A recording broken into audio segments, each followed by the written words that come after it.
Al was a regular farmer who accidentally maxed out his stats while growing his massive eggplant. However, when he saves a busty princess from a demon attack, he gets hired as her personal bodyguard, but he ends up clapping her instead. One morning, while Al was heading to the capital to sell off his produce, he spotted some adventurers fighting a losing battle against a dragon, so he decided to help. He only wanted to divert the dragon's attention to allow them to escape, but when he threw a carrot at it, it blew up, shocking the adventurers. Realizing that he'd become one of those overpowered protagonists he'd heard so much about, Al got back on his wagon and drove away, leaving the adventurers to wonder who their mystery helper was. When Al arrived at the capital later, he saved a young woman from a hooded man riding on a horse who had abducted her. Annoyed, the man attempted to cut him with a small knife, but thanks to his Ultra Instinct's ability, Al easily dodged his attacks and disarmed him. While the guards dragged the man away, the damsel he'd saved from distress approached him to thank him for saving her. Al told her it was nothing and left before she could ask what his name was. Later on, as Al was leaving the city, the girl he'd saved earlier approached him to thank him again and formally introduce herself as Fal, the first princess of the kingdom of Magus. Additionally, she offered him a position at the palace, but he refused it. Hoping to get him to change his mind, Fal offered to give him some land near the capital, so Al asked why she was desperately trying to get him to agree to her offer. Fal explained that it was because the man he'd disarmed had an average status of 500. Confused, Al asked what she meant, so Fal explained how a normal person's stats differed from those of an adventurer, knight, and hero. Just as she asked to see his stats, the adventurers he'd saved suddenly showed up, taking the attention away from him. They told the guards that their quest had been completed, but not by them.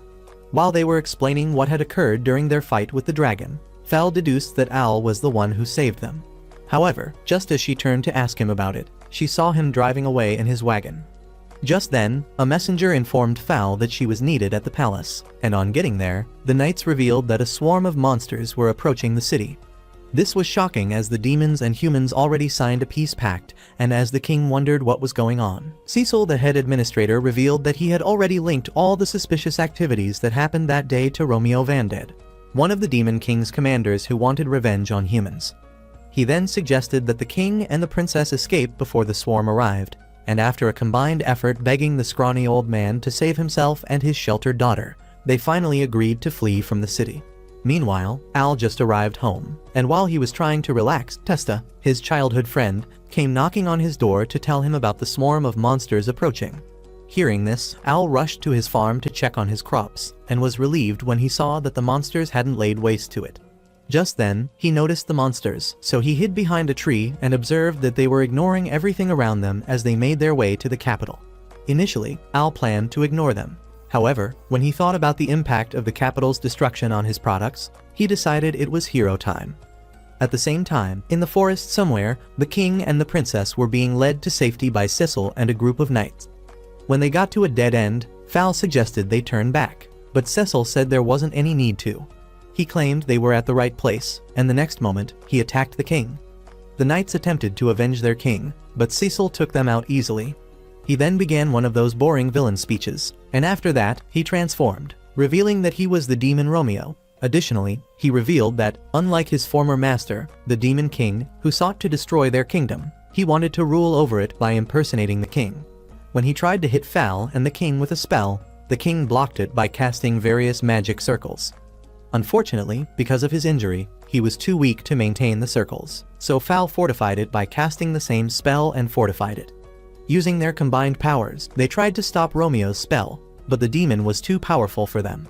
Just as he was about to airdrop them into the afterlife, Al suddenly showed up with a hoe and countered his spell.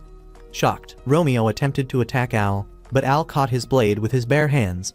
He then flung Romeo against the mountain, which pissed him off, so he decided to enter final boss mode. He absorbed the powers of the monsters closest to him and reverted to his true form. However, before he could attack, Al showed him that he was the new and improved Saitama. As soon as the monsters saw that Romeo had been taken down, they fled for their lives. The next day, the royal family thanked Al and rewarded him with a 33,000 square meter farmland in exchange for joining the Adventurers Guild. The following day, he went to the guild with Fal, who was disguised as a commoner. Before they went in, Fal told him to keep her identity a secret and asked him to address her as Philia while they were at the guild. This made Al ask if she thought she was Clark Kent, so she explained that because of her enchanted hairpin, others would see her as someone else. Bearing this in mind, Al stepped into the building, and he was immediately greeted by the guild master, who took him to the front desk to begin his registration. Just as Al was introducing himself to Helen, one of the receptionists, his stomach let out a loud growl. Following this, Helen fed him some pie, and after he was done, she asked him some questions. While he was answering them, the adventurers he saved from the dragon walked in, and when they saw Al, they mentioned that he was the one who took down the dragon. As soon as the other adventurers in the room heard this, they began murmuring among themselves, but Al tried to deny it. The adventurers commended his strength and introduced themselves to him before telling him to count on them as his seniors if he ever needed help. After they left, Helen informed Al that since he was a new adventurer, he would start as a G rank. She then handed a form with a list of materials he had to gather to complete his first quest. The list also contained details of the monsters he might encounter in the area and how to avoid or eliminate them. Before letting him embark on the quest, Helen gifted Al a robe which was imbued with magic powers and could amplify the wearer's defensive power. After thanking her for the robe, he left the guild with Fal, who went on her way once he told her he was going on a quest. Later that day, while gathering the items on his list, Al came across a scale he had never seen before. As he tried to figure out what monster it came from, he was pounced upon by a female orc in heat. Fortunately, before his V-card could be swiped, Jake arrived and slayed the orc, saving poor Al from the unspeakable horror that would have befallen him. Luke and Lamia arrived shortly after, and they teased Al for his ability to pull fugly monsters instead of baddies. When they stopped, Al showed the trio the scale he'd found, and they speculated which monster it belonged to. Eventually, they decided to head back to town, but before they could take a step, they were hit by a sinister aura. The aura was so menacing that they remained frozen in place, unable to move as the monster it belonged to walked past them. Al managed to move his head to check the monster's stats, and what he saw sent another chill down his spine. The following morning, while Helen was speaking to an elderly lady, Al walked in and told Helen he had something he wanted to report immediately, so she took him to the guild master. At the guild master's office, Al and the other adventurers gave an account of their encounter with the monster. From what Al saw, its attack power was 230,000, and if it were to attack the city, it would lay waste to it. When Luke mentioned that the monster was called the malevolent dragon Ouroboros, the guildmaster and Helen were beyond shocked. Jake then suggested that they seal off the forest for the time being and presented the scale that he'd found. As soon as Helen saw it, memories of her and her younger brother running through the forest flashed in her mind. As soon as the memory reached where her brother became a snack for Ouroboros, Helen passed out, shocking everyone. While conversing with one, the elderly lady, Al learned that Helen had no memories of her childhood.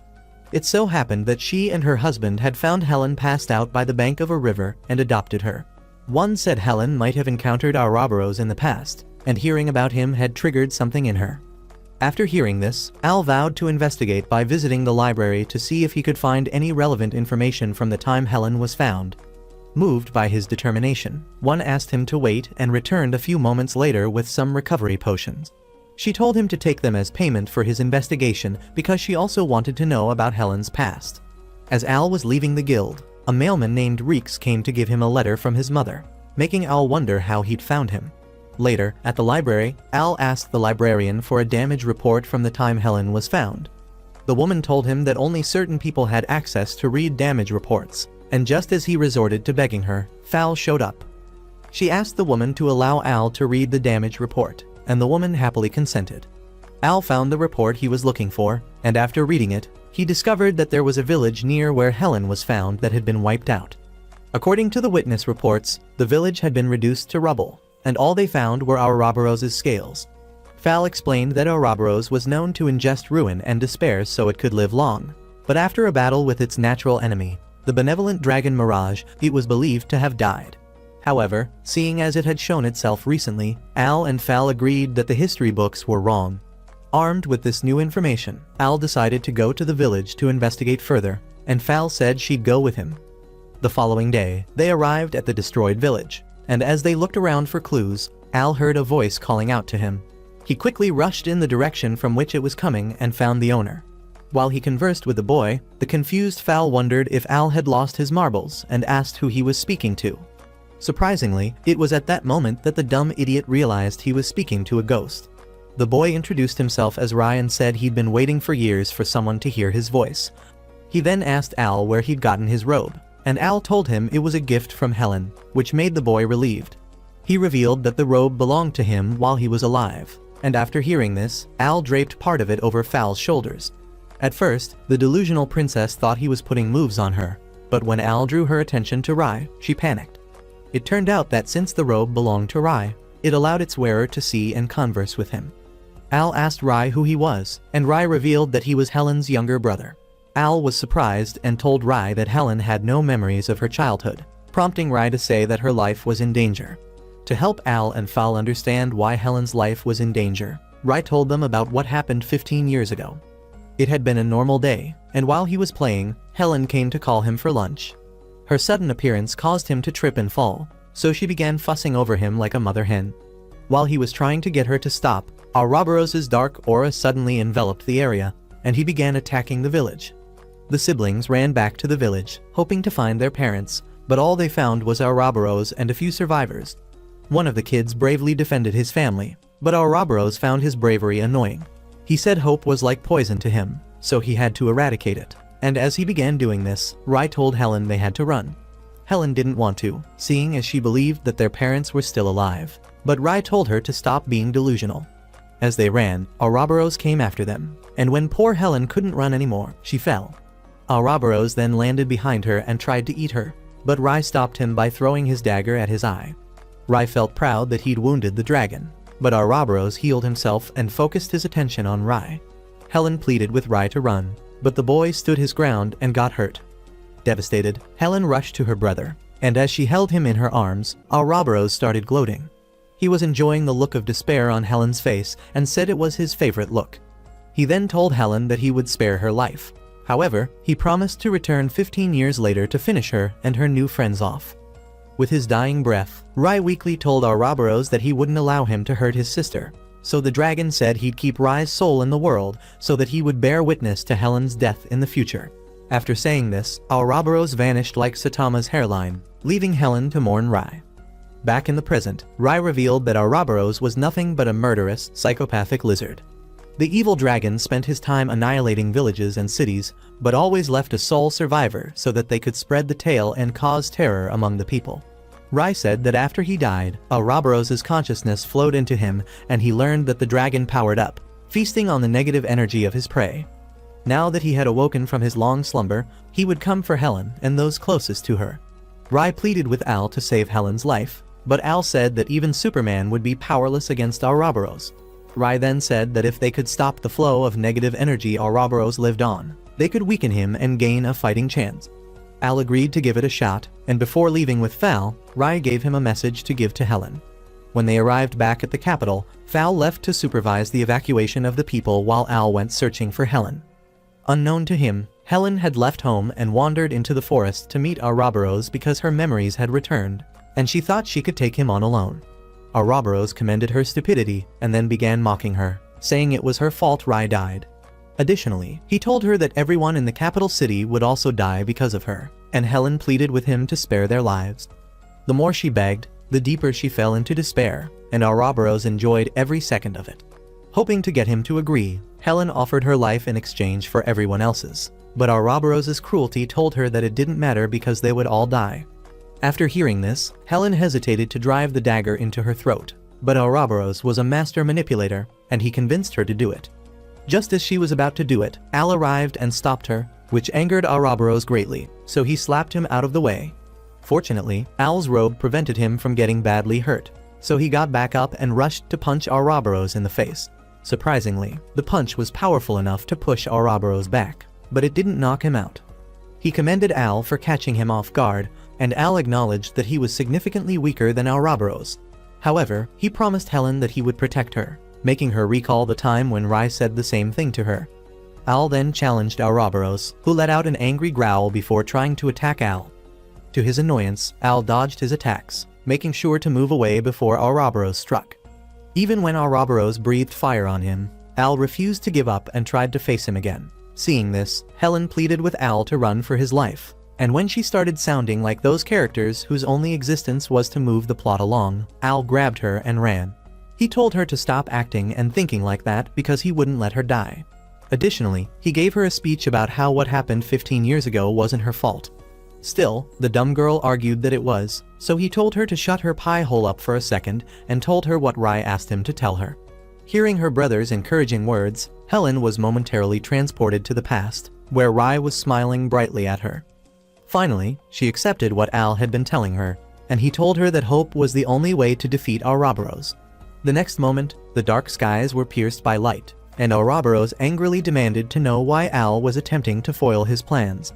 In response, Al taunted him, saying that his powers had started weakening because Helen was no longer afraid of him. The next moment, Ouroboros was hit by the light, and he screamed as if in pain. Annoyed, he swooped down, hoping to attack Al, but the farm boy gave him an uppercut which knocked him out. Helen approached Al to ask how he was doing, but in an unexpected plot twist, she stabbed him. Confused, Al tried to drink the recovery potion that one had given him, but his hands wobbled and he poured it. Helen mocked him for this and then actively began trying to impersonate Jack the Ripper, but Al dodged all her slashes. When she stopped, he asked what had come over her, not noticing that her eyes had changed. When she saw that he was attempting to heal himself with magic, she charged at him again. But before she could reach him, Mirage appeared, blocking her path. Mirage told Al to focus and revealed to him that Ouroboros was the one controlling Helen's body. Ouroboros didn't appreciate the fact that Mirage snitched on him, and when he began complaining, Mirage told him to put a pin in it. He then returned his attention to Al, asking him to take his power of regeneration and use it against Ouroboros. After Al absorbed Mirage's power, his wound healed, but Mirage became weak and collapsed. He managed to instruct Al on what to do, stating that unless Ouroboros was purified, Helen couldn't be saved. Hearing this, Ouroboros began taunting Al, asking if he would hurt Helen to get rid of him. In response, Al punched Helen in the stomach, shocking Ouroboros, who hadn't expected him to be a full advocate for gender equality. He asked how Al could lay hands on a girl, and Al answered that Helen's eyes had begged him to do it. Believing Helen to have overcome Ouroboros' manipulation, Al offered her his hand, but as soon as she grabbed it, Ouroboros attempted to take over his body. However, to his surprise, he discovered that the only thing Al was thinking about was farming. There wasn't anything he could use to attack him and take over his mind, so he was pushed back. As Ouroboros attempted to make sense of his failure, Mirage woke up and finished him off. Before disappearing completely, Mirage thanked the now unconscious Al for helping him defeat Ouroboros once and for all. Later on, Al awoke in the guild's clinic to find Fal and Helen watching over him. Once Fal confirmed that he was fine, she happily hugged him but pulled away as soon as she realized she was being clingy. Al then asked what happened to Ouroboros, and Helen confirmed that Mirage had purified him before pulling an avatar. Fal was surprised to learn that Mirage had appeared because he'd only been a thing of legend. Al explained what led to his appearance, after which he asked Helen if there were no side effects of Ouroboros' possession. Helen revealed that although Ouroboros was gone, she had retained his powers, and when Al and Fal saw her arms change, they freaked out.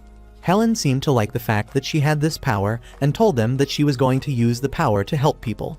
She thanked Al for relaying her brother's message to her and said moving forward, she would lead a happy life in honor of Rai, who risked his life to save hers. Al smiled after hearing this, but Fal interrupted the sweet moment to ask why they were giving each other pipe me eyes. Of course, they both denied it, and that made Fal happy, as she didn't want to share Al. Helen then asked Fal who she was and what her relationship to Al was, since her hairpin was doing a perfect job of hiding her true identity. Fal and Al were caught off guard momentarily, but Fal recovered quickly and said she was a childhood friend of Al. Just then, the guild master, Jake, Luke, Lamia and one rushed into the room.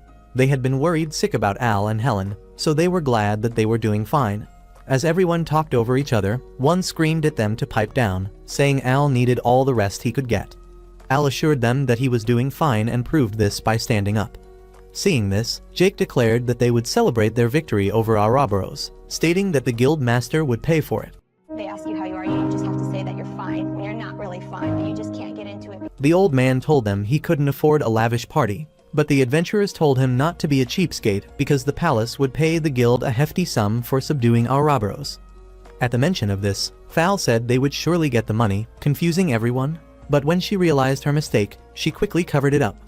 Thankfully, no one thought too much about it, and they all headed to the common room to celebrate. While the celebration was ongoing, Fal approached Al and told him that she'd been worried sick about him the entire time he was battling Ouroboros. However, when she thought of how brave he was being despite being at a disadvantage, she became motivated to defend her people. Their attention was soon drawn to Helen, who was using her newly acquired powers as party tricks. Days later, Al was back on his farm, and as he and Testa walked towards the house after harvesting some crops, Reeks came bearing a letter from Al's father. In the letter, his father asked about his well-being and invited him to come spend some time with them. After hearing the contents of the letter, Testa asked when Al had last seen his parents, and Al admitted that he couldn't remember. This made Testa say he was the founding member of the Worst Anime Kids Association. Brother, Al assured him that he'd visit them once he had cleared all the quests he had taken on. Later that day, on his way to the guild, Al stopped by a tomato vendor's stall to purchase some tomatoes. As soon as he tasted it, he had a foodgasm and asked the vendor where he'd purchased his produce. The man said he'd procured them from Lurigus, and almost immediately, Al zoomed off. He went to the guild to ask Helen if she would allocate his quest to another adventurer, because he was traveling to Lurigus to see his parents and get some fertilizer. Helen surprised him by saying she'd take on the quests and explained that she'd been undertaking quests about 2 or 3 times a week. Because of this, she was now an F-rank adventurer, and she enjoyed using her powers to suppress monsters. Al was impressed by this development, and she assured him that he had nothing to worry about while he was away. On his way out of the guild, Al ran into Fal, and once she learned that he was going to see his parents, she insisted on going with him, but he yeeted out of there so fast that she didn't know which way he went. Sometime later, as Al made the trip to Lurigus, he encountered a male orc. Initially, he assumed the orc wanted to befriend him, but soon realized it was trying to clap his untouched cheeks. call an ambulance, but not for me. He tried to get away but couldn't, and would have been violated if a blue-haired girl named Rory hadn't arrived and slain the monster. Al was beyond traumatized, but he thanked Rory for saving his rice cakes from getting clapped. Rory asked why he was tramping through the forest without an armed escort, and Al revealed that he was a rookie adventurer. However, for some reason, he seemed to be a magnet for down-bad orcs. Rory teased him, saying he was just their type, before introducing herself to him. Once the introductions were done, she asked where he was headed, and he told her he was heading to Lurigus. Coincidentally, she was also heading there and offered to act as his escort all the way there, but Al had a few objections. He pointed out that they were of different genders and said it would be weird for them to travel together when they had just met. In response, Rory told him that if he dared to look at her the wrong way, she'd behead him, scaring poor Al. Seeing his reaction, she assured him that she was joking, adding that she wasn't good looking enough for a guy to try and put moves on her. Al asked if her eyes were decorative pieces because all he could see was her beauty. Flattered by his compliment, Rory blushed and thanked him, saying she knew he was just being polite. He tried to dispute this statement, but the girl hit him with a death stare, which scared him. As they continued on their way to Lurigus, they suddenly heard something approaching and took on defensive poses. Surprisingly, it was just Reeks, and he had come to deliver a letter from Al's mother. Al was surprised that the mailman had located him that deep in the forest, and Reeks said he was only doing his job. After Reels left, Rory asked if the letter was important, and Al said it wasn't before showing her the pile of unopened letters his mother had sent. He said one of the reasons he was visiting home was to get her to stop sending letters to him like an obsessed fan. Although his primary objective was to procure the fertilizer to grow his tomatoes. Before he knew it, he started geeking out and lecturing Rory on tomatoes and how to grow them. The girl couldn't keep up with him, and when he realized he was about to overload her brain, he apologized. He then asked if she had any family members who were as clingy as his mom, and Rory revealed that her family didn't worry about her at all. Surprised, he tried to find out why, but she brushed his question aside and began pulling out a tent and other items from her bag.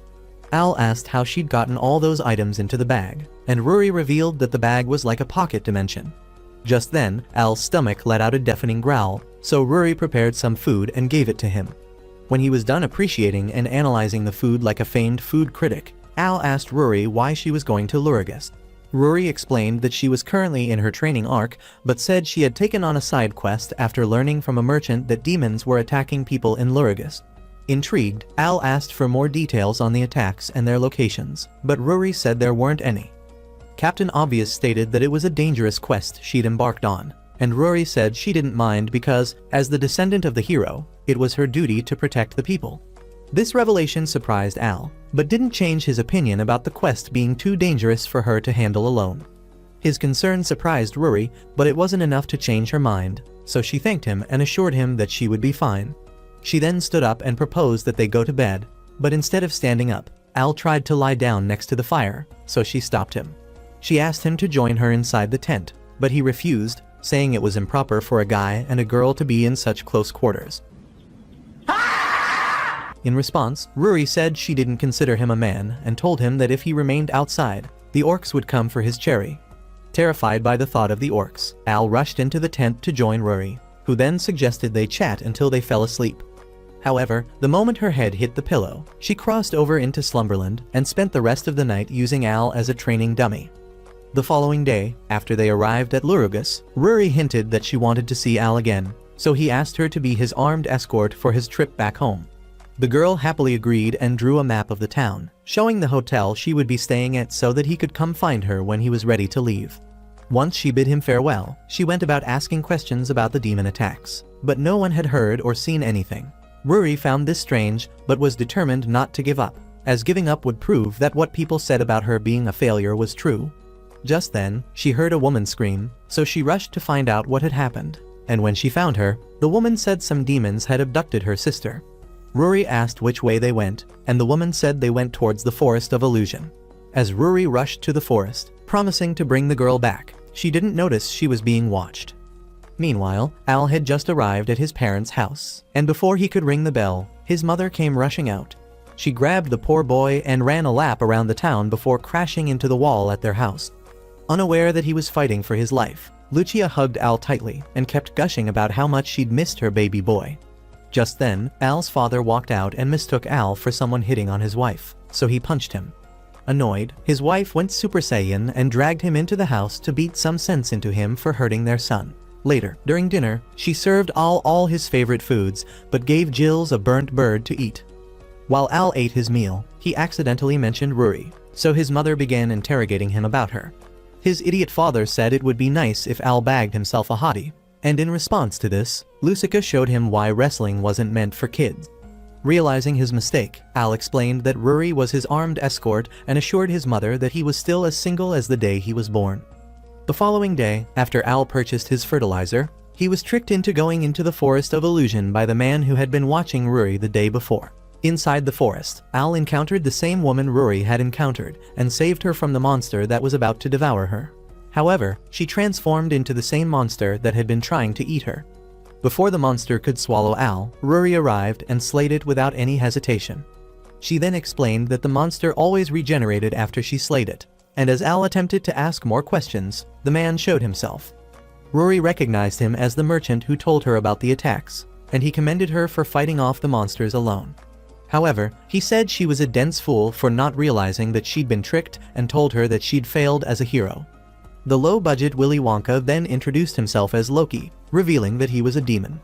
Rory angrily asked why he'd gotten Al involved when it was her he wanted to destroy, and Loki answered that it was because Al was the most important one among them. He said that he couldn't overlook the hillbilly who single-handedly took down Romeo and Ouroboros. Rory was shocked to hear this, but that didn't stop her from trying to cut Loki down, and this got her hurt.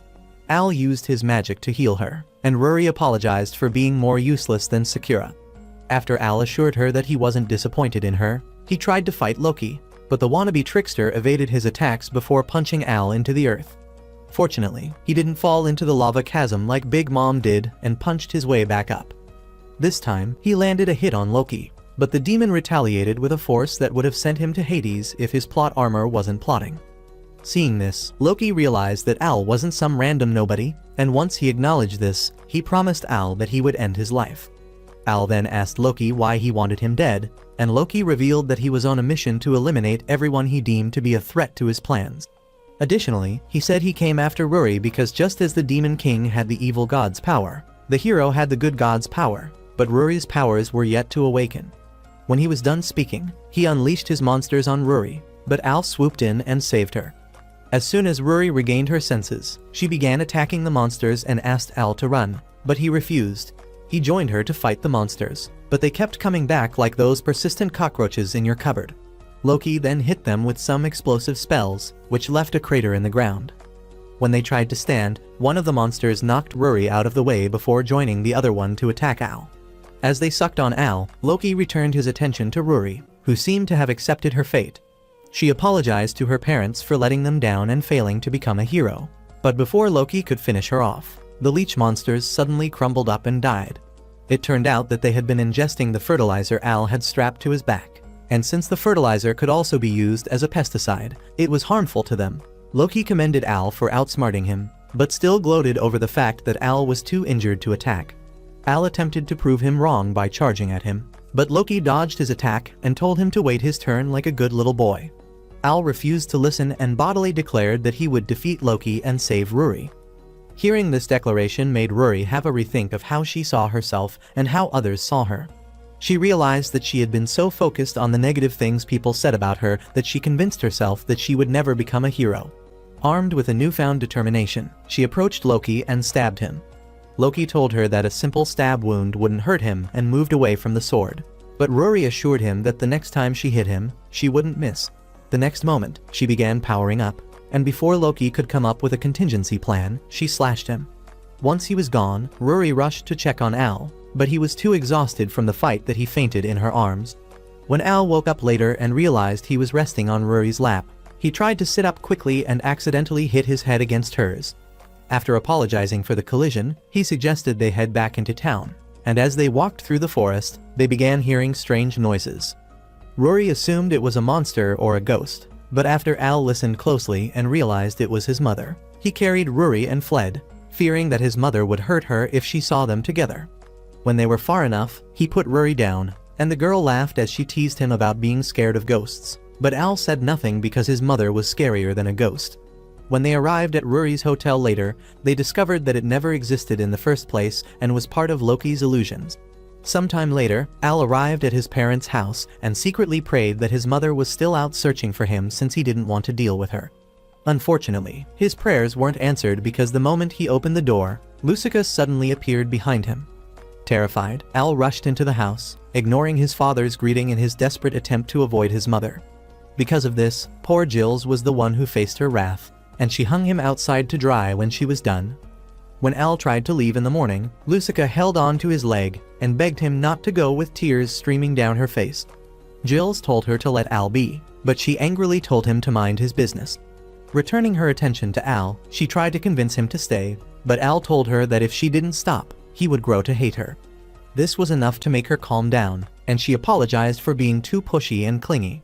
Before bidding him farewell, she asked Al if his decision to be a farmer was because he was bound by obligation. Hearing this, Al recalled a time in his childhood when he stood in front of a grave. However, the memory left as fast as it came, and he assured his mother that she had the wrong idea. Accepting his response, Lusika advised him to live his life with no regrets and wished him all the best. So Al thanked her and bid his parents farewell. He met Ruri later after purchasing more fertilizer, and as they began the journey back to the capital, he told her that if she ever found herself in a pinch, she should reach out to him, and he would come to save her, causing the love-struck girl to blush.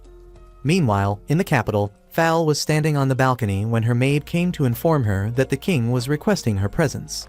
Days later, after Al and Ruri returned to the capital, Al took Ruri to register with the guild as an adventurer. Another day, Al caught a young boy stealing from his farm just as Helen and Ruri arrived to help him out. Surprisingly, Al wasn't angry that the boy had stolen from him, he was angry that he'd picked the eggplants before they were ready. The girls weren't completely surprised by his outburst, but there was nothing they could do about it. The boy apologized for stealing, and when his stomach growled, Al harvested a cabbage and gave it to him. As soon as the boy tasted it, he declared it was the sweetest thing he'd eaten and thanked Al. After he left, Helen explained that the recent monster attacks had affected trade, causing food prices to soar. Just then, the alarm bells went off, signaling another monster attack, so Al and the girls rushed to the capital to lend a hand. When they arrived, they joined the guild members and knights battling the monsters. Unfortunately, it didn't matter how many monsters they slayed because a new swarm always showed up to replace them. Just when it seemed like all hope was lost, a group of knights flying the flag of a neighboring country arrived. Their leader then raised his sacred sword and commanded the monsters to leave or face the sharp end of his blade. Surprisingly, the monsters obeyed his command and retreated into the forest from which they came. The knights cheered as the monsters left, but Al and the people of Magus were stunned by what they had just witnessed. That night, while Al was home cleaning his farm tools, Fal knocked on his door and shocked him by saying she'd come to say goodbye. After letting her in, she explained that she was leaving Magus for good. But before Al could question her further, Fal's maid, Albie, knocked on the door and informed Fal that it was time for them to depart. Fal then got up and bid Al a final goodbye before walking to her carriage. Al followed her, demanding answers, but Fal gave him none and left him standing there looking confused as her carriage pulled away. Days later, the mother of the boy who attempted to steal from him visited him with her son, and she apologized for what her son had done. She also made the boy apologize again, but Al assured them that he bore no grudges against the kid. The mother then told Al that she worked as a tailor and told him that if he needed anything, she'd be happy to help. The boy tried hyping his mother's skills, but the woman wouldn't let him and asked Al to sell some vegetables to her. After making the sale, the woman and her soon left, but Al nearly had a heart attack when he noticed Reeks standing beside him. Ignoring Al's reaction, Reeks handed him a letter from his mother, and Al apologized for troubling him. While they talked, the topic shifted to how the monster attacks had ended because of the sacred sword of the Kingdom of Antisburg. When Al mentioned that it was nice of the Kingdom of Antisburg to come to their aid, Reeks murmured that things weren't as they seemed. Confused, Al asked what he meant, but the mailman refused to expatiate on the topic. He then showed Al the newspaper that had just been printed, and after reading the front page story, Al was shocked. Meanwhile, at the guild, Rory was conversing with Helen when her stomach growled, so Helen gave her some sandwiches. As Rory devoured them, Helen read the paper and showed the story on the front page to Rory. It so happened that Fal was getting married to the Prince of Antisburg, and the girls speculated that it was a marriage of convenience. Rory even pointed out that it was strange that the monsters obeyed the prince's command when it was common knowledge that monsters were brain-dead stupid and couldn't understand human language. Just then, Al arrived and showed the girls his mother's letter, but as they began reading it out loud, he nearly died from embarrassment because everything in the first half of the letter was Lucica declaring her undying love for her son. He immediately snatched the paper and tore it up before showing them the part he wanted them to read. In the letter, Lucica had talked about the recent monster attacks and said she'd gone to investigate the reason behind them. From her investigation, she learned that the legendary sacred sword had no powers because it was as fake as your ex's tan. Lucica swore that the information she gathered was legit because as the former commander of the Shadow Puppets. The girls were surprised to learn about Lucica's former position, but Al, being the clueless idiot that he was, didn't understand why. They had to explain to the pea-brained ninny that the Shadow Puppets were an intelligence unit that made Anbu Black Ops look like a joke, and it was mind-blowing that his mother was their former commander.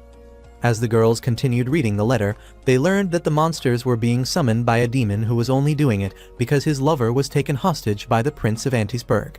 This last bit immediately helped them deduce that the prince had set everything up so that he could trick Fol into marrying him, so they said they were going to expose him. Rory pointed out that even if they wanted to embark on their mission, they had no way of gaining access to Antisburg since their immigration screening was very tight. Al said he had a plan, and the next moment, Reeks, who had been patiently waiting, revealed himself. Meanwhile, in the Antisburg Kingdom, Prince Netulus was in a meeting with representatives from different kingdoms. They had all come to request his assistance, and Netulus milked the situation to his advantage. After the meeting, Gazelle, the demon Netules was forcing to summon monsters, told the prince that he was tired of his game and wouldn't summon any more monsters. In response, Netulus slapped Gazelle and told him that he had no right to refuse his requests, reminding him that his lover's life was at stake. Suddenly, Fal burst into the room, so Gazelle hid his face under his hood and remained quiet as she scolded Netulus for hitting him.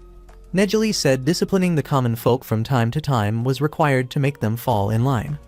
Back at the Magus Kingdom, while Al collected the clothes he requested from the tailor, Reeks informed the girls that his friend in the Kingdom of Antisburg had made arrangements to secure their entry into the kingdom. Once Al arrived, Reeks told them to go ahead in the carriage he'd provided and said all they had to do was tell the guards that they were delivering goods for the wedding. Curious, they asked what Reeks would be doing, and he told them he would procure the monsters they needed to prove that Netulus was a fraud. This prompted them to ask how he'd do that, so Reeks revealed that he was one of the many demons who had integrated themselves into human society. The following day, the carriage carrying Al and the girls arrived in Antisburg, and after a while, the trio came out of it. Al felt optimistic, but the girls didn't because they believed that the disguises Al got for them would make them stand out. Al argued that it wouldn't, since farmers were the least suspicious beings, and then went on to give a breakdown of their mission. They were to save Gazelle's lover from Netelis's men and take her to the church to reunite with him. Once they were reunited, they would have Gazelle reveal that the sacred sword was fake, and all would be fine. However, as they left the alley they were in, they ran into a knight who asked who they were, causing the girls to freak out. Al answered that they were farmers on their way to deliver fresh vegetables to the palace, and immediately, the knight flagged them as suspicious individuals. They found themselves being chased by a group of knights, and the girls blamed Al for their misfortune. Despite this, they decided to stick to their plan, and since they couldn't shake off the guards, they threw Al into the castle through the wall.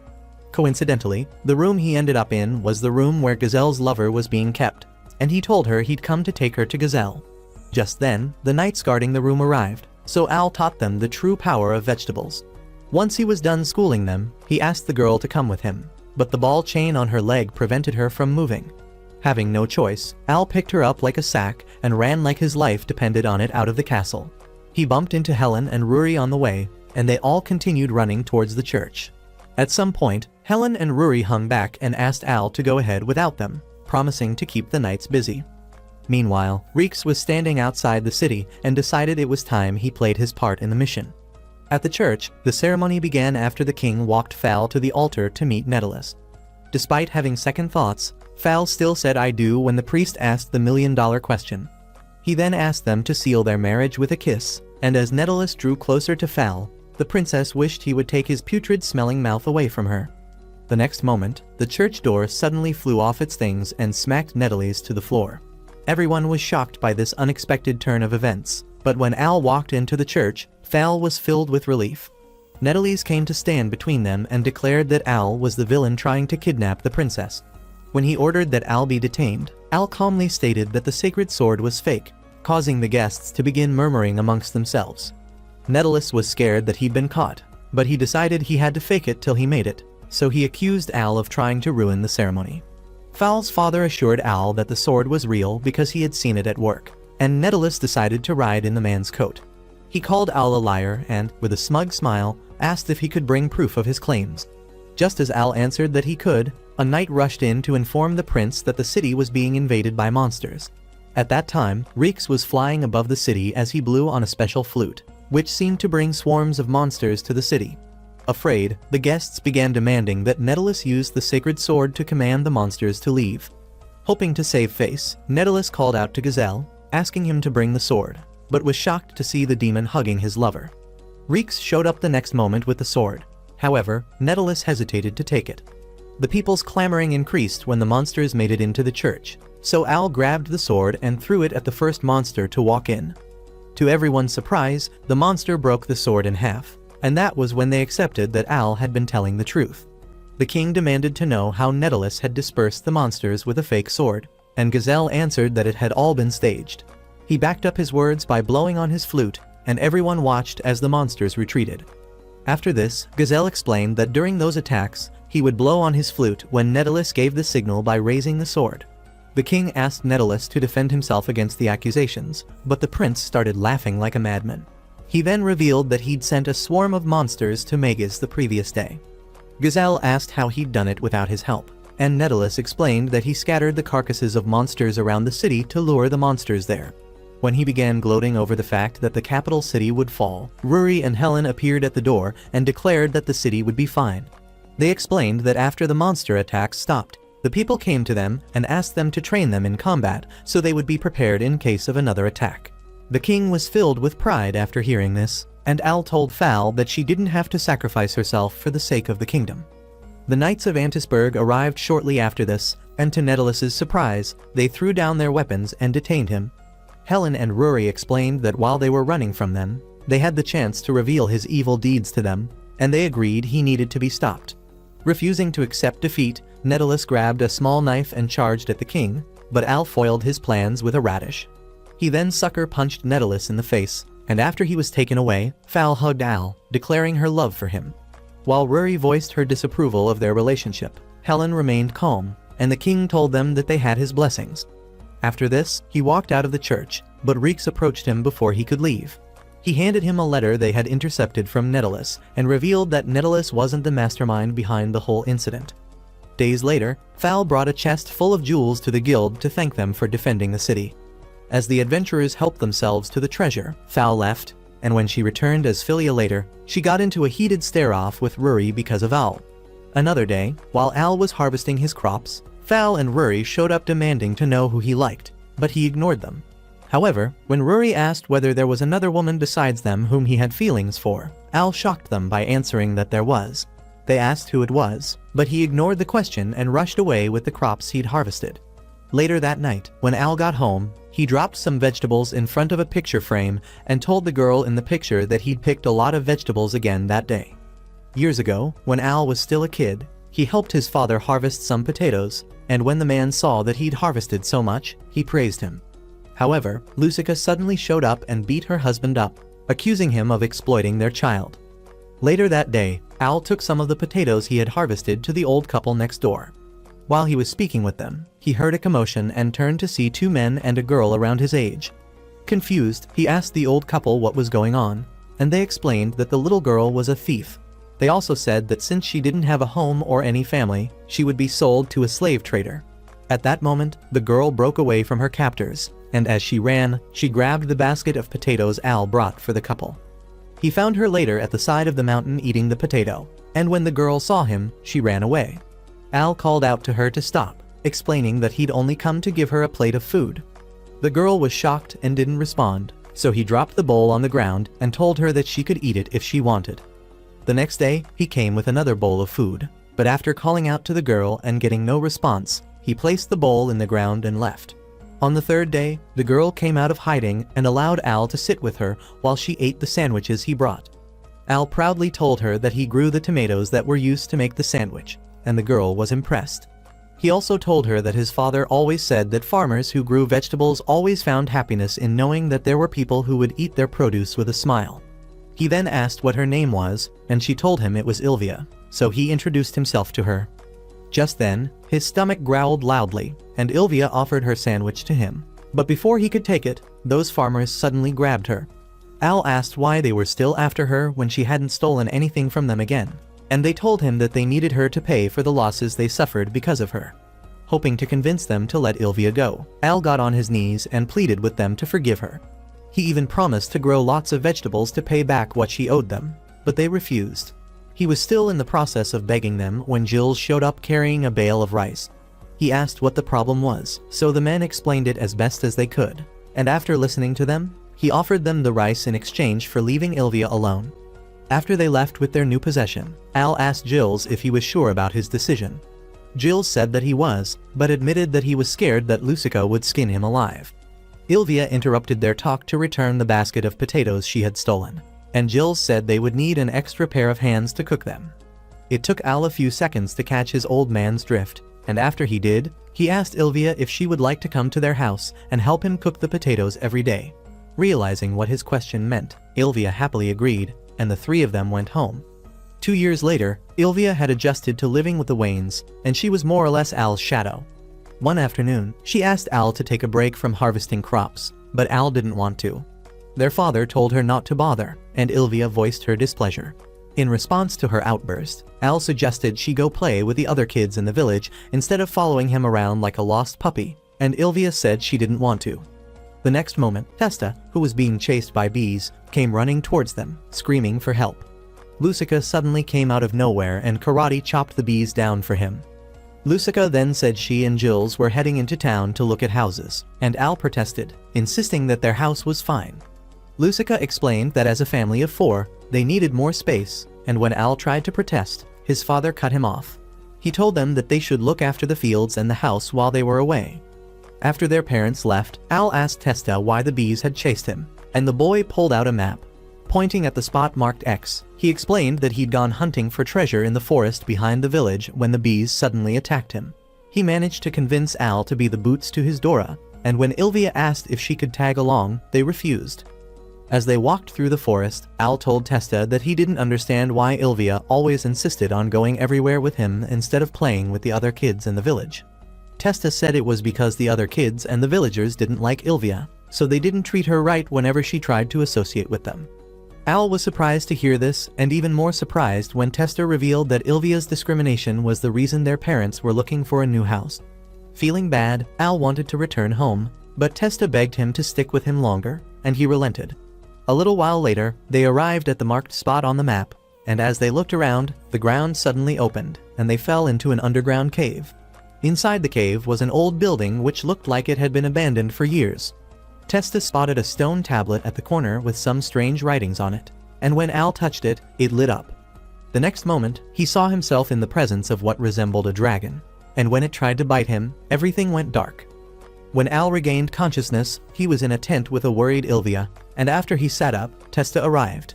Confused, Al asked Testa what was happening, so Testa took him outside to show him the place.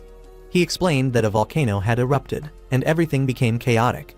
Just then, someone cried out that the only bridge linking them to the capital had been destroyed, so they had to wait for aid to come. Testa soon left because he was informed that his parents had been found, so Ilvia helped Al back to their tent.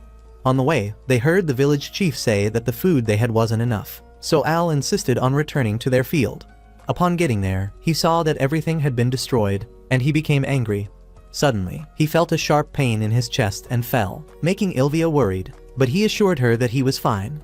That night, while everyone slept, Ilvia snuck into the village chief's tent to steal some food, but changed her mind after remembering the way Al begged for her freedom years ago.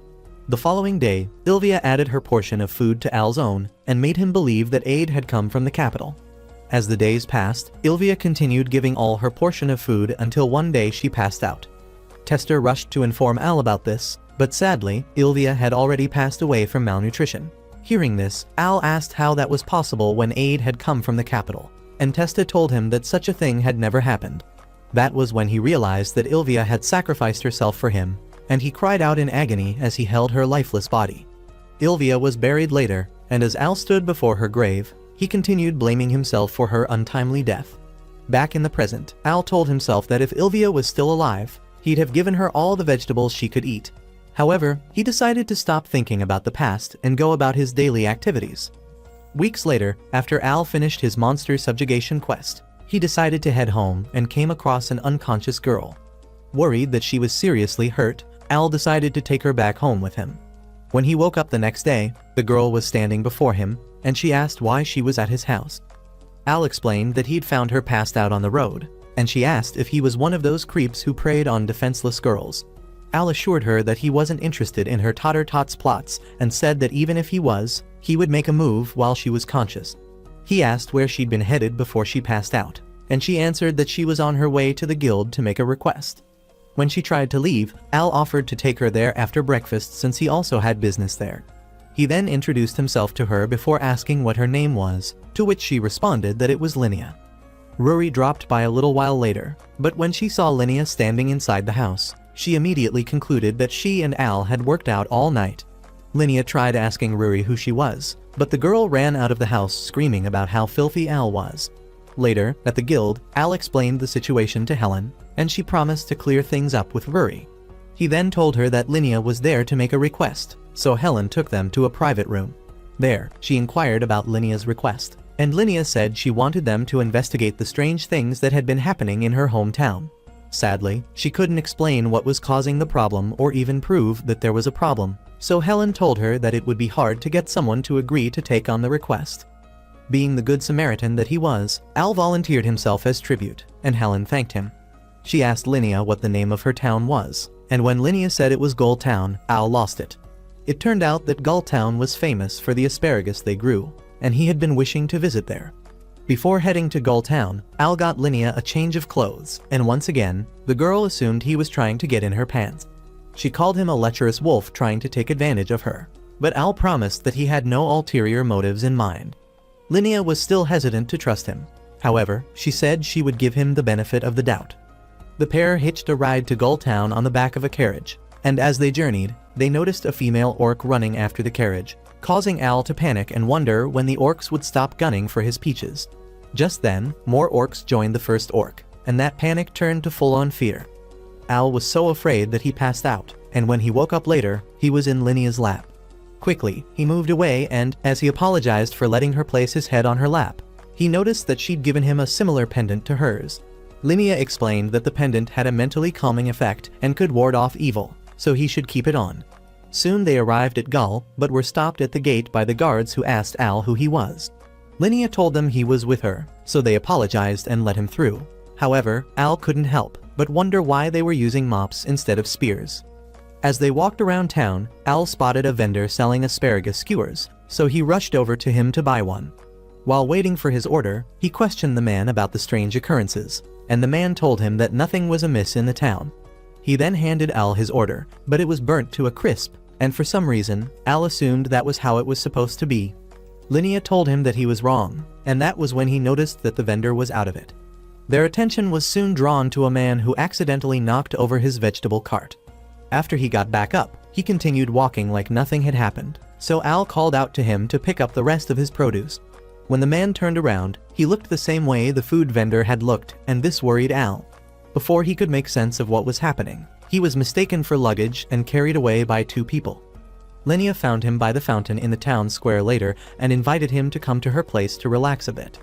At her family's store, Linnea showed Al more replicas of the pendant she'd gifted him and explained that it was the reason they were unaffected by whatever was going around town. Al then asked if he could take the pendants, and Linnea told him that he could have them. Al thanked her and asked where her parents were, and Linnea said she didn't know. She explained that she hadn't heard from them since everyone in town started moving mad, so Al promised to investigate what happened to them. As they walked around town later, Al observed that stranger things kept happening. The only person who seemed normal aside from him and Linnea was the town's lord, Limuru Horn. As soon as Al heard the man's name, he turned into a fanboy, gushing over meeting his idol. He asked Limuru if he could question him about what was happening in town, and the man invited him to dinner at his place.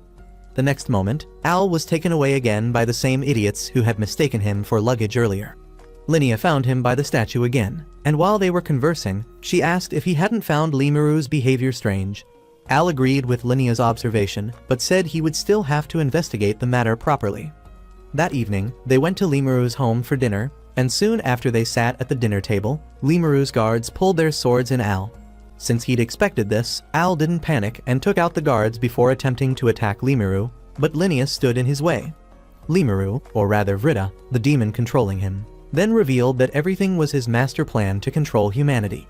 After taking possession of Limuru, he infused crystals with his magic and placed them inside the statue in the middle of the fountain in the town square. This allowed him to gain control of everyone in town, and as he began preparing to do the same to the capital, he learned what Al had done to Romeo and Ouroboros. This pushed him to change his plans because he was sure that if he gained control of Al, he would become unstoppable. When he concluded his explanation, he attempted to possess Al, but Al smashed a small stone he'd been holding, and the next moment, the statue blew up. Vritta asked how he'd done it, and Al revealed that breaking the stone had given Helen and Rory the signal they needed to blow up the statue. Vritta didn't believe Al because Linnea had been watching him all day, but Al reminded him of the 2 times he'd been out of her sight. It turned out that the girls had followed them because they were worried, and they had kidnapped Al the first time to tell him their suspicions. The second kidnapping was done so he could give them the crystals and form a plan to foil the demon's plans. Annoyed, Vritta compelled Limuru to take his life, but Al stopped him by tossing some asparagus in his mouth. Once the man tasted it, he came back to his senses, and Al punched the demon away. Later, when it was time to leave, Linnea told Al to keep the pendant as a gift, and then kissed his cheek to show her appreciation. Rory and Helen witnessed this, so the moment he set off, they rushed after him, demanding answers. Days later, while the girls were helping Al on the farm, they suddenly heard him scream, so they rushed to find out what had happened and were surprised to discover that weeds were the cause of the problem. Al lamented the fact that he hadn't noticed the weed growing earlier, and the girls didn't know how to react to his outburst without laughing. Later that day, they joined him at the market to sell his produce, and while there, the king dropped by wearing a disguise. Fal hid as soon as she saw him because she didn't want her cover to be blown. The king bought some vegetables, and before leaving, he asked Al when he would tie the knot with his daughter. Al tried to think of the most polite way to tell the man never, but the king was a crafty fellow. He promised Al that he'd give him additional land and new farm tools if he agreed to marry Fal. This offer sounded tempting to Al, and he would have agreed if Rory hadn't stopped him. Annoyed that Rory was ruining her chances, Fal tried to hit her with a potato, but she dodged it, and Al got hit instead. While he was unconscious, a woman appeared to him, but Al woke up before she could tell him anything useful. Al wondered what had happened, but kept it to himself since he didn't want to sound like a crazy cuckoo. Shortly after the king left, they sold off the remaining goods, and Al thanked the girls for helping him. He said he would use the money from the sales to purchase some herbicides for the weeds, and he seemed very pleased with the idea of eliminating them. Watching him descend into his villain arc spooked the girls out, so they came up with excuses to leave right away. As Al walked through the city, he ran into Reeks, who asked if someone had pissed in his cereal. Al explained his situation with the weeds and went on a tangent about how he would get rid of them with the herbicide he bought. Seeing Al act like that was new to Reeks. However, he didn't run off like the girls did.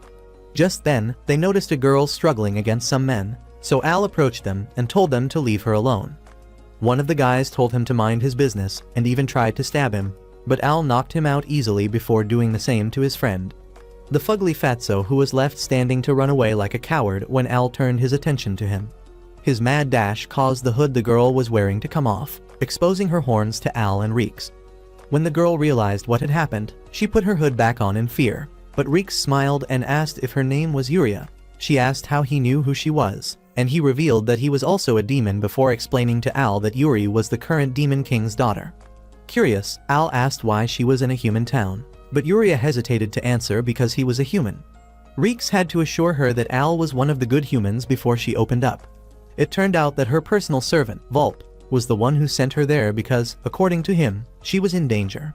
Yuria told them she didn't know what kind of danger he was referring to, but said she had a feeling that something wasn't right in the Demon Kingdom. Hearing this, Al offered to take her there and asked Reeks to take on the task of eliminating the weeds in his farm.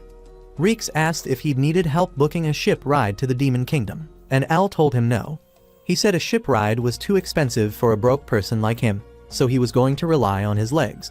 He then carried a screaming Yuria in his arms as he ran across the ocean like he was on a racetrack. When they arrived, Yuria thanked him, saying that thanks to him, she could save her people. But before they could leave the beach, Volp showed up. He tried attacking Yuria, but Al saved her and engaged him in a battle for a few minutes before he deduced that the demon was being controlled. He managed to gain the upper hand and knocked Volp out, but the demon didn't stay down for long. When he got back up, he attempted to annihilate Al and Yuria, but Lucica suddenly showed up and knocked him unconscious. Al asked his mother how she knew where to find him and said that Reeks had told her everything. She then introduced herself to Yuria, but she was afraid and hid behind Al. Al told her there was nothing to be afraid of and questioned her about Volp because the demon's powers were off the charts.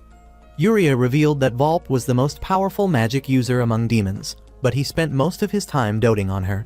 From her explanation, Al concluded that Volp deserved to be a nominee for the Creep of the Year awards, and Lucica agreed. However, she said they had to keep moving.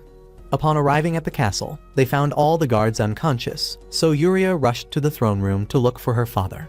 They found him lying on the floor, but Al confirmed that he was still breathing. Looking around, he noticed one of the guards moving, so he went over to him to ask questions. The demon was about to answer him when he saw that Yuria was also in the room. He expressed his happiness at seeing her alive, but told her to run away when he noticed Lucica pulling out a sword. Al immediately swung into action, saving Yuria in the process, and Lucica told him she was disappointed in him for going against her. Al calmly told her to drop the act, and said he knew she wasn't his mother as soon as he saw her because she didn't rush to hug him like she normally would. The fake Lucica commended him for seeing through her disguise and then shocked him by revealing that she was Ilvia. He asked how she could be alive, and she said it was all thanks to the great evil god. She then raised her hand and gathered a ball of magical energy, which she directed at Yuria, but Al reacted just in time to save her. The magic energy cut through the throne and walls before destroying the mountains that were in the way. Ignoring Al and Yuria's shock, Ilvia revealed that Al had the evil god's powers sealed away inside him. Seeing the look of disbelief on his face, she explained that on the day he leveled up all his farming skills, he received the great evil god's skill, which increased his attack power. Al asked what business the great evil god had with him, and when he mentioned that he had never seen the guy before, Ilvia told him that he had.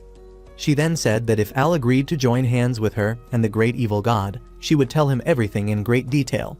As she spoke, she held Al's face in her hands and tried to hypnotize him into doing her bidding, but Yuria interrupted her. She called out to Al to snap out of it, and Ilvia became pissed when she heard Yuria address Al as Big Brother. Petty as she was, she grabbed Yuria by the throat and told her to stop butting in and trying to steal her brother away from her. Al pleaded with her to stop and tried to intervene, but Ilvia hit him with a spell and calmly told him to accept her offer or watch Yuria die. Yuria pleaded with Al not to give in to Ilvia's demands, and Ilvia got pissed with her for meddling again, so she decided to finish her off. As she raised her hand to do so, the pendant around Al's neck began to glow, and the next moment, time froze. It took Al a few seconds to understand what was happening, and when he did, the woman who had appeared to him at the market appeared again. She introduced herself as the good god and explained that the evil god had been preventing her from speaking to him since. She also said they didn't have much time, so she would remove the evil god's power that was sealed inside him and replace it with her power. As soon as she said this, the evil god tried to intervene, but she repelled him and did what she said she'd do. Once her task was completed, she told Al that she'd rewind time a bit to give him a chance to save Yuria, and he thanked her. When she vanished, time began moving again, but she kept her word and pushed it back a little to increase his chances of saving Yuria. Using the good god's power, Al attempted to stop Ilvia, but to his surprise, what manifested were weeds. Ilvia mocked him for using cheap parlor tricks against her, but the next second, the weeds wrapped around her, forcing her to let go of Yuria. However, it couldn't hold her for long, and she broke free before attempting to attack Yuria again. Al immediately used the weeds as a barrier, and surprisingly, it was stronger than your last relationship. The weeds then wrapped around her again, and as she struggled against them, Volp arrived. He immediately attacked her with his magic, and once he was sure she'd been subdued, he went to check on Yuria. Unfortunately, Ilvia was unharmed, and she sent Volp flying into a wall for daring to attack her in the first place. Al tried to intervene, but she walked past him and was about to end Volp's life when Al cried out for her to stop. Realizing that Al wouldn't let her have her way, Ilvia decided to leave, but she promised Al that she would return for him when the time was right. As soon as she vanished, Volp grabbed Al by the collar and demanded to know what his relationship was to Ilvia. Yuria pleaded with him not to hurt Al since he was the one who saved her life, but Volp didn't want to listen. Just then, the demon lord spoke up and ordered Volp to release the man who saved their lives, so Volp backed off. The demon king then apologized on Volp's behalf before asking who Ilvia was to him. Al admitted that she was his sister and explained everything he knew to him. The demon king said he didn't know much about the evil god since it was the former demon king who had dealings with him. However, he promised to look into it.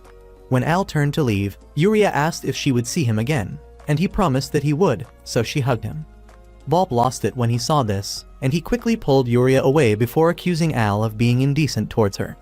Al argued that he wasn't, and said that if there was anyone who was sus, it was him, but Volp denied it. Later, as Al walked home, he replayed the encounter with Ilvia and wondered if the dragon creature he'd seen in the cave all those years ago was the evil god. Hoping to get answers, he went to visit Testa to ask if he could remember anything from that day. Testa said that he hadn't seen the creature and didn't even know what Al meant when asked about the great evil god.